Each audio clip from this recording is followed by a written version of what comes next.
अस्सलाम वालेकुम। मेरा नाम कदस बट।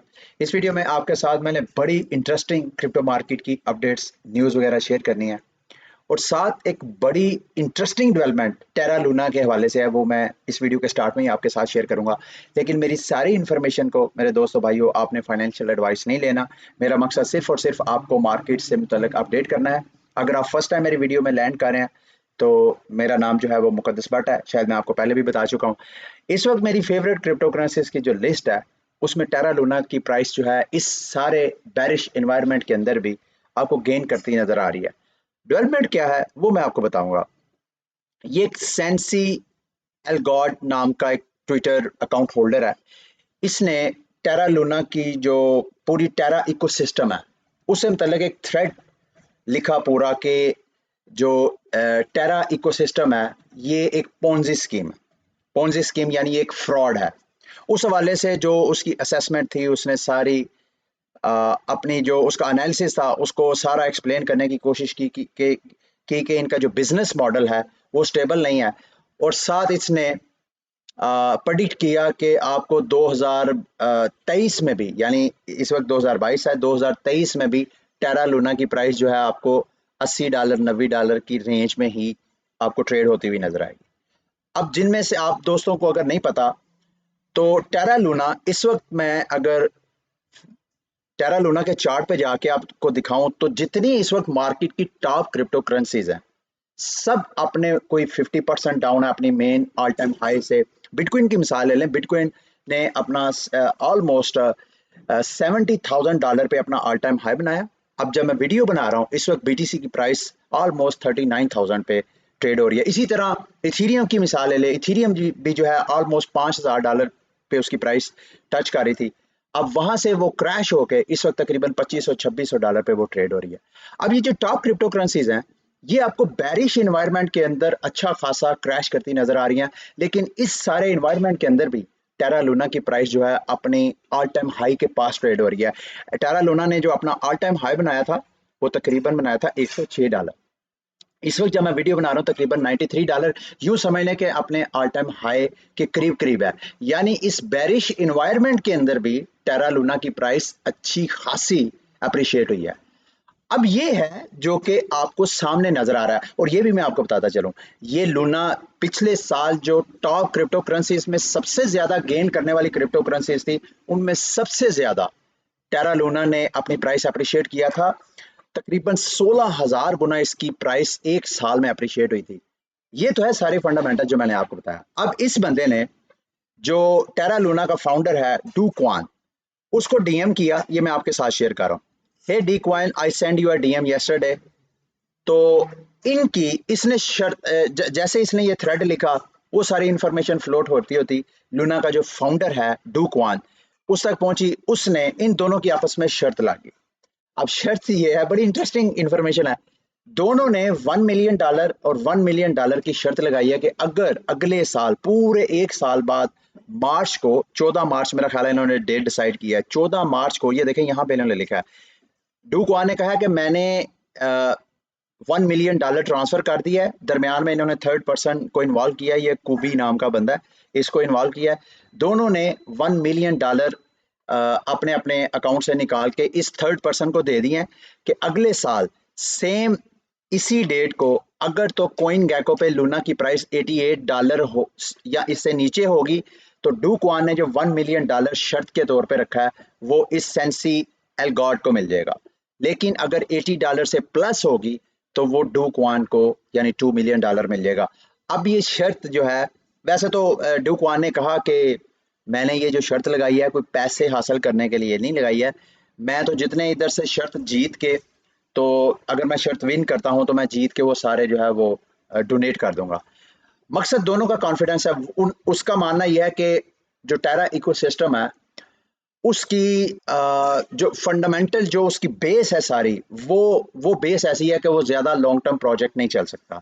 जबकि जो डू क्वान का फाउंडर है जिसने $1 मिलियन की शर्त को एक्सेप्ट किया है उसका मानना यह है कि ओवर द ईयर इसकी प्राइस जो है वो अच्छी खासी अप्रिशिएट करेगी और ऐसा लूना ने करके दिखाया। तो ये एक बड़ी इंटरेस्टिंग डेवलपमेंट थी, मैंने सोचा आपको इसके हवाले से ये देखें ये सेंसी एल्गॉट ने भी अपना $1 मिलियन की ट्रांजैक्शन कर दी। ये उसका वॉलेट मैंने खोला हुआ है, ये देखें यहाँ पे कोबी लूना बेट एस्क्रो। अब इंटरेस्टिंग डेवलपमेंट ये कि जैसे ही ये डिबेट आपस में चल रही थी सोशल मीडिया पे, तो इन इन लोगों की तो आपस में टॉक हो रही थी शर्त के हवाले से, लेकिन कुछ जो अजराह तफन्नन जो शरारती लोग थे वो नीचे से आके कमेंट कर रहे थे कि भाई आप लोग मिलियंस डॉलर इस थर्ड पर्सन को दे रहे हैं, अगर ये थर्ड पर्सन मर गया तो क्या होगा। तो उस बंदे ने तंग आके कहा कि भाई आप सबको मेरे मरने की टेंशन है, आप में से किसी बंदे ने भी सोचा कि अगर हम तीनों में से अगर डू क्वान को कुछ हो जाता है या सर्जी अलगॉट को कुछ हो जाता है तो उस वक्त क्या होगा। अच्छा, ये एक और इंटरेस्टिंग डेवलपमेंट ये देखें कि इस जो शर्त तो थी $1 मिलियन, लेकिन इस एस्क्रो वॉलेट में ऑलमोस्ट $12 मिलियन के फंड आ गए हैं। ये इसको भी नहीं पता कि ये इतने ज्यादा फंड्स किसने भेजे हैं और क्यों भेजे हैं। ये देखें यहाँ पे सारे, ये इसका बैलेंस आपको नजर आ रहा है, ये देखें 12 मिलियन। हालांकि इनिशियली जब ये वॉलेट स्टार्ट हुआ था तो 1 मिलियन, ये पहला 1 मिलियन ट्रांसफर किया था डूक्वान ने, उसके बाद दूसरा सर्जी जिसके साथ शर्त लगी, उसके बाद ये जो $1 मिलियन के फंड आ रहे हैं, $10 मिलियन के फंड, इसका नहीं पता चल रहा है ये किसने सेंड किए हैं। ठीक है, खैर मैं आपको अपना एक्सपीरियंस बताता हूँ। मैंने कुछ तकरीबन $2500-2600 का लूना बाय किया था जब इसकी प्राइस थी $6-7 के करीब। मैंने सिर्फ लूना बाय नहीं किया था, मैंने जितने लेयर 2 सॉल्यूशंस थे जो कि इथीरियम के कंपटीटर थे, उसमें सोलाना था, कार्डानो था, उसमें पोल्काडॉट था, इन और दो चार जो लेयर 2 सॉल्यूशंस है उसमें मैंने बीटीसी से इन्वेस्टमेंट निकाल के, जब बीटीसी ने लास्ट ईयर अपना ऑल टाइम हाई बनाया था $64,000, फिर उसके बाद मार्केट जब क्रैश हुई तो तकरीबन $40,000 के जब करीब आया तो मैंने बीटीसी सारा ऑलमोस्ट सेल आउट कर दिया और उसको मैंने इथीरियम और इथीरियम के कंपटीटर में मैंने डिवाइड कर दिया। तो जो मैंने लूना में ऑलमोस्ट $2500 इन्वेस्ट किए थे मेरे दोस्तों भाइयों, पिछले साल मैंने उनमें से $18,000 कैश आउट करवाया और उसमें से अभी भी ऑलमोस्ट 33 लूना मेरे अकाउंट में पड़े हुए हैं। यानी अभी भी जो मेरी इनिशियल इन्वेस्टमेंट थी वो मेरी वहीं की वहीं है, $3,000 के करीब पड़ी हुई है। ये मैं आपको बता इस वजह से रहा हूँ कि मेरी नज़र में लूना इस वक्त जबकि सारी बैरिश है सारी मार्केट, इसमें भी अपने ऑल टाइम हाई के पास ट्रेड हो रहा है। Just imagine for a second कि जब मार्केट बुलिश मोमेंटम पकड़ेगी तो उस वक्त लूना की प्राइस कहां तक जाएगी।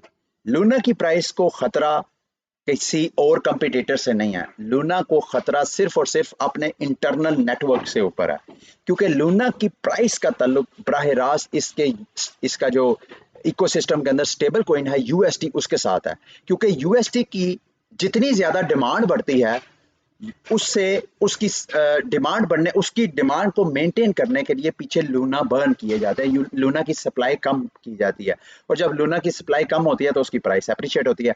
ये बैलेंस अगर इसी तरह रहे और साथ यूएसटी की डिमांड इसी तरह बढ़ती रहे तो फिर लूना की प्राइस जो है वो इससे आगे मजीद जा सकती है। ये जो इसने अपना ऑल टाइम हाई बनाया है $106, ये कुछ भी नहीं है, ये मेरी असेसमेंट है। इसी वजह से मैंने 33 जो लूना टोकन्स हैं उनको मैंने लॉन्ग टर्म के लिए होल्ड करके रखा हुआ है। ठीक है, अब आगे बढ़ते हैं। मार्केट का एक फाइनेंशियल एक्सपर्ट थे, उसने इस वक्त जो मार्केट की सूरत हाल है गो के एक्सट्रीम फियर के ऊपर है। अगर फियर एंड ग्रीड इंडेक्स देखें तो उसमें उसने बड़ा खूबसूरत एनालिसिस किया है पूरी जो दुनिया की ग्लोबल मैक्रो इकोनॉमिक चेंजेस हैं आने वाले वक्तों में होने वाले, उससे मुतल्लिक मैं चाहता था वो मैं आपके साथ शेयर करूं और साथ में बीटीसी का एनालिसिस आपके साथ शेयर करूं। उसने कहा जी कि आने वाले वक्तों में in short term mid term, क्योंकि कोविड के बाद और जो जियो पोलिटिकल टेंशंस इस वक्त चल भी रही है और आने वाले वक्तों में एक्सपेक्ट भी की जा रही है, जैसे कि चाइना और ताइवान का भी मसला आइंदा आने वाले वक्तों में हो सकता है, उससे क्या होगा कि स्टॉक मार्केट जो है ऑलमोस्ट आने वाले वक्तों में 30 to 90% क्रैश करेगी। जब स्टॉक मार्केट, दुनिया की सारी स्टॉक मार्केट जो है क्रैश करेंगी, गो के इन्होंने ज्यादातर अमेरिकी जो इकोनॉमी है उसको स्टडी किया, लेकिन जो अमेरिका में हो रहा होता है ऑलमोस्ट जो है सारी दुनिया में रिफ्लेक्ट होता है, क्योंकि दुनिया की जो दीगर ममालिक में अगर इकोनॉमीज बैड परफॉर्म करती हैं तो वहाँ के सरमायादार लोग जो है पैसा निकाल के अमेरिकी स्टॉक मार्केट में फेंकते हैं, अमेरिकी डॉलर बाय करते हैं, यानी जो फ्लाइट ऑफ मनी है वो दुनिया की दीगर ममालिक से निकल के वो अमेरिका की तरफ चले जाती है। तो अगर अमेरिका की इकोनॉमी, उसकी जो स्टॉक मार्केट है 30 से 90% डाउन होती है तो इसका मतलब पूरी मार्केट जो है वो डाउन होगी।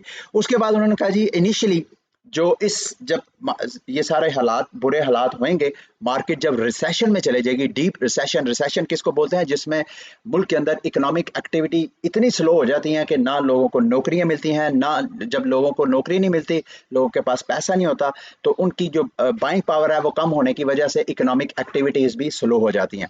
तो वो सारी सूरत हाल में गोल्ड जो है फिलहाल आपको दीगर और स्टोर ऑफ वैल्यू एसेट्स की तरह गोल्ड की प्राइस भी अच्छी खासी अप्रिशिएट होती है, आपको नजर आएंगी आने वाले वक्तों में। अच्छा, इस दौरान उसकी उम्मीद यह है कि बीटीसी इस शार्ट ये जो शॉक आएगा एकदम इकोनॉमिक क्राइसिस का, ये जो रिसेशन का, उसमें बीटीसी की प्राइस मजीद आने वाले वक्तों में 30 to 80% आपको क्रैश होती हुई नजर आएगी। उसके बाद उसने फेडरल रिजर्व जो अमेरिका का फेडरल रिजर्व है उसके हवाले से उसने सारा एनालिसिस किया है।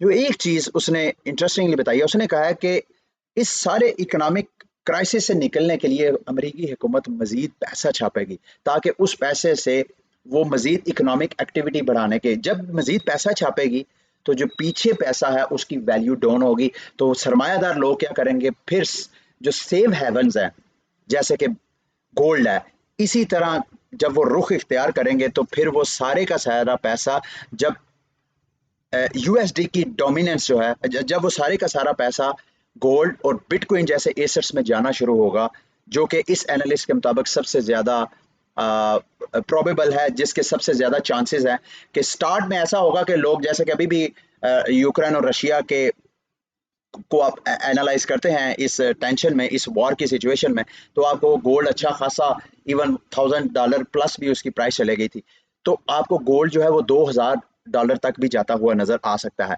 तो इसके दौरान उसने कहा फिर आहिस्ता आहिस्ता जब लोग मिच्योर होंगे, सरमायादार लोग, फिर वहां से सरमाया निकाल के वो डॉलर से, वो गोल्ड से निकाल के वो बीटीसी को अपना सेव हेवन समझेंगे, और जब ऐसा होगा तो बीटीसी जो है पूरी दुनिया का एक वर्ल्ड रिजर्व होना शुरू हो जाएगा। ऑलरेडी मार्केट में कुछ एनालिस्ट का ख्याल है कि कुछ ऐसे ममालिक जिसने बिटकॉइन को लीगल टेंडर करार नहीं दिया, वो पब्लिकली अनाउंस तो नहीं कर रहे, लेकिन अपने सेंट्रल रिजर्व में लाजमी बीटीसी बाय करके रख रहे हैं आहिस्ता आहिस्ता जो उनको अपॉर्चुनिटी मिलती है। तो ये मैं आपको एनालिसिस क्यों शेयर करना चाह रहा हूँ, देखिए मेरा मानना यह है कि जब कभी भी बीटीसी की प्राइस को आप उसकी रियलाइज प्राइस जो कि $24,000 के करीब मैंने आपको बताया था जो पिछले एक दो बुलेटिन में, अगर आपको इस रेंज में ट्रेड होती हुई नजर आती है, इस वक्त बीटीसी जो है ऑलमोस्ट 38,000 की प्राइस पे ट्रेड हो रहा है, और ये ऐसी स्ट्रॉन्ग प्राइस है, इस प्राइस के ऊपर बीटीसी की ट्रेडिंग वॉल्यूम जो है जिसमें बायर और ट्रेडर आपस में फाइट कर रहे होते हैं, बायर जो है वो डोमिनेट करने की कोशिश करते हैं सेलर से, और सेलर जो है समटाइम वो डोमिनेट करने की कोशिश करते हैं। हिस्टोरिकली सारे प्राइस चार्ट का अगर जायजा लें तो इस प्राइस रेंज 37,000 से लेके 40,000 की रेंज में सबसे ज्यादा ट्रेड हुई है बीटीसी की, ऑलमोस्ट 7 लाख कोई 75,000 के करीब बीटीसी पूरी हिस्ट्री में जितने भी हैं वो सबसे ज्यादा ट्रेड हुए हैं, यानी इस एक प्राइस रेंज के ऊपर अच्छा खासा ट्रेडिंग वॉल्यूम आपको हिस्टोरिकली नजर आता है बिटकॉइन की। तो बताना आपको ये चाह रहा हूं कि इस वक्त या इससे नीचे जितना बीटीसी आपको जाता हुआ नजर आए, आपके लिए बेस्ट बाइंग अपॉर्चुनिटी है, लेकिन आपने जितनी बीटीसी में इन्वेस्टमेंट करनी है, आपने उसको शॉर्ट टर्म जेब में नहीं रखना कि भाई उसको हफ्ता दो हफ्ता, महीना दो महीना, आपने उसको लॉन्ग टर्म के लिए प्लान करना है, साल दो साल के लिए। मेरे से अगर आप सजेशन मांगे तो मेरे पास अपॉर्चुनिटी हो तो मैं बीटीसी में, मैं इथीरियम में, इस वक्त इथीरियम भी मैं आगे जाके उसको भी डिस्कस करूंगा, इथीरियम के लिए भी बेस्ट अपॉर्चुनिटी है बाइंग के लिए। दोबारा कहूंगा उसमें भी अगर आपने इन्वेस्टमेंट करनी है तो शॉर्ट टर्म माइंड रख के नहीं करनी, उसमें लॉन्ग टर्म के लिए करनी है। अच्छा, उसके बाद अब कुछ न्यूज़ मैं आपके साथ शेयर करता हूं जी। ये अमेरिका की एक सेनेटर हैं, सिंथिया लूमिस इनका नाम है, इनको जो क्रिप्टो कम्युनिटी है वो बिटकॉइन सेनेटर भी बोलती हैं। इन्होंने अमेरिका में एक बिल पेश किया है, अभी तो उसका ड्राफ्ट वगैरह तैयार हो रहा है, लेकिन वो बिल क्रिप्टो कम्युनिटी में एक उसको बड़ा वेलकम किया जा रहा है कि अगर वो बिल जो है वो पास हो जाता है तो बहुत ज़्यादा जो अमेरिका की क्रिप्टो कम्युनिटी है उनको रिलीफ मिलेगा, और जब वहां से इन्वेस्टमेंट अपॉर्चुनिटी बढ़ती हैं तो ओबियसली उसका उसका प्राइस के ऊपर बहुत ज़्यादा इम्पैक्ट होता है। तो इस बिल का नाम उन्होंने रखा है जी responsible financial innovation act, which is still being drafted, जो कि अभी ड्राफ्ट नहीं हुआ।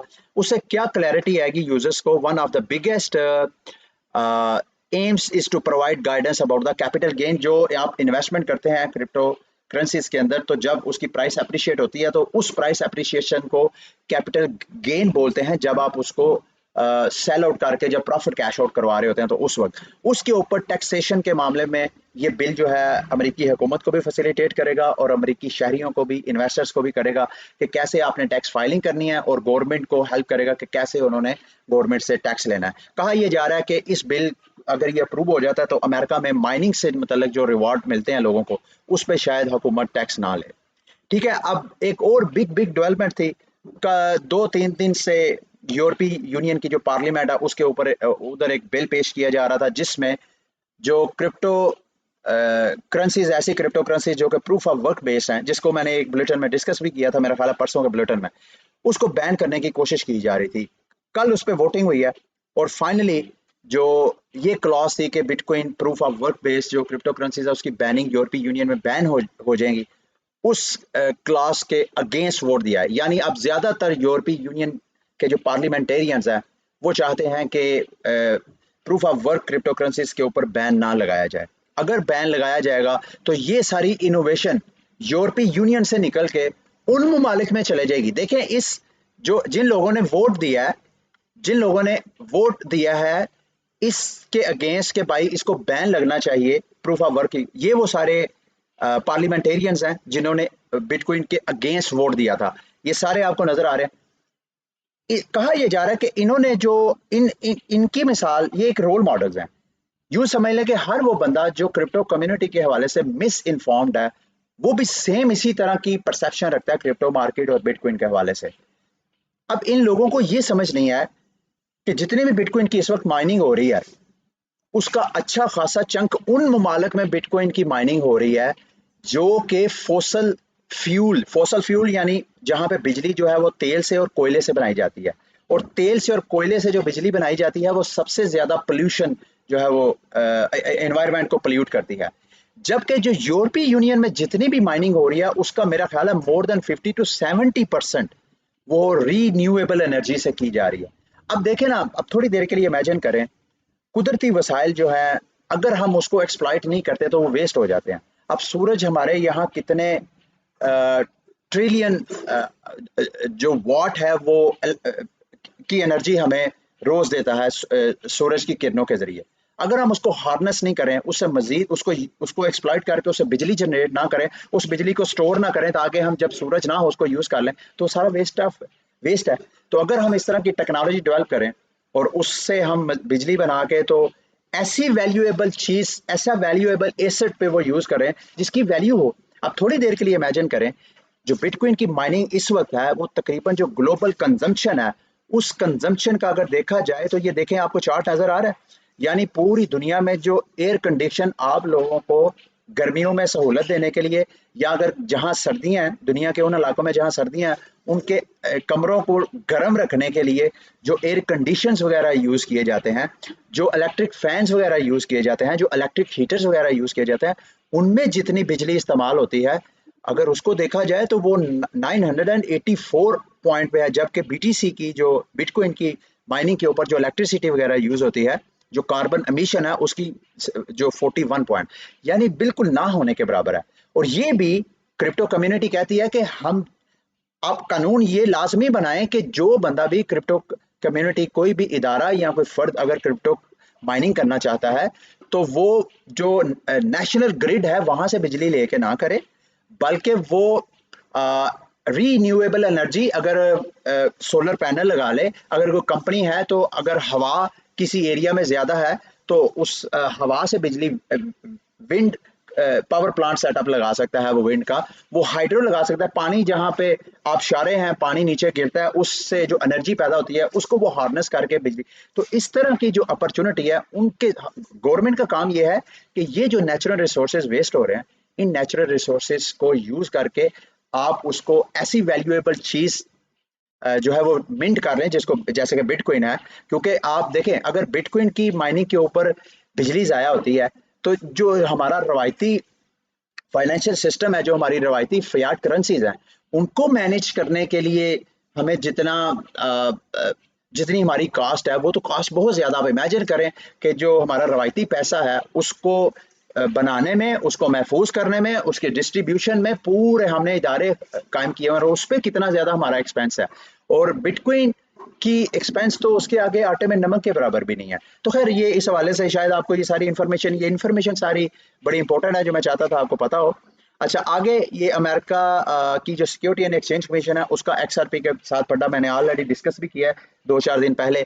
अभी मजीद मैं आप दोस्तों से कहूंगा कि आपने XRP की प्राइस को बड़ा क्लोजली वॉच करना है। इस माह के अगले जो 2 हफ्ते आपको नजर आ रहे हैं, उस हफ्ते में मेजर डेवलपमेंट्स हैं। उधर अदालत में SEC और रिपल की तरफ से जो स्टेटमेंट्स आनी है, उस स्टेटमेंट के बाद जो है रिपल की प्राइस जो है मोस्ट प्रोबेबली या तो क्रैश करेगी थोड़ा बहुत, या वो थोड़ा बहुत पंप करेगी। तो आपने इस पंप डंप के ऊपर आपने नजर रखनी है और उस हिसाब से आपने एंट्री और एग्जिट लेना है, ठीक है। लास्ट में इथीरियम से मुतल्लिक मैंने आपको कहा था कि इथीरियम में भी अगर आप चाहें तो इन्वेस्टमेंट कर सकते हैं। इसी हफ्ते इन्होंने अपना एक अपग्रेड की है किन नाम की। The next iteration of Ethereum merge testnet is now live. अब इथीरियम ने प्रूफ ऑफ वर्क से प्रूफ ऑफ स्टेक की तरफ जाना है, तो ये पहला उसका यूं समझ लें कि टेस्ट नेट उन्होंने कर दिया है। और कहा यह जा रहा है इस साल के जून तक शायद इथीरियम अब प्रूफ ऑफ वर्क से प्रूफ ऑफ स्टेक की तरफ चला जाए, अपने बीकन चेन की तरफ। अब बीकन चेन अपग्रेड हो, बीकन चेन उनकी कंसेंसस लेयर होगी जहां पे ट्रांजैक्शंस होगी, उसके ऊपर शार्डिंग वगैरह वो आहिस्ता आहिस्ता अपग्रेड होती जाएंगी। लेकिन जैसे ही इथीरियम प्रूफ ऑफ वर्क से प्रूफ ऑफ स्टेक की तरफ जाएगा तो आपको इथीरियम की प्राइस अच्छा खासा पंप करती और सरप्राइज करती हुई नजर आएगी।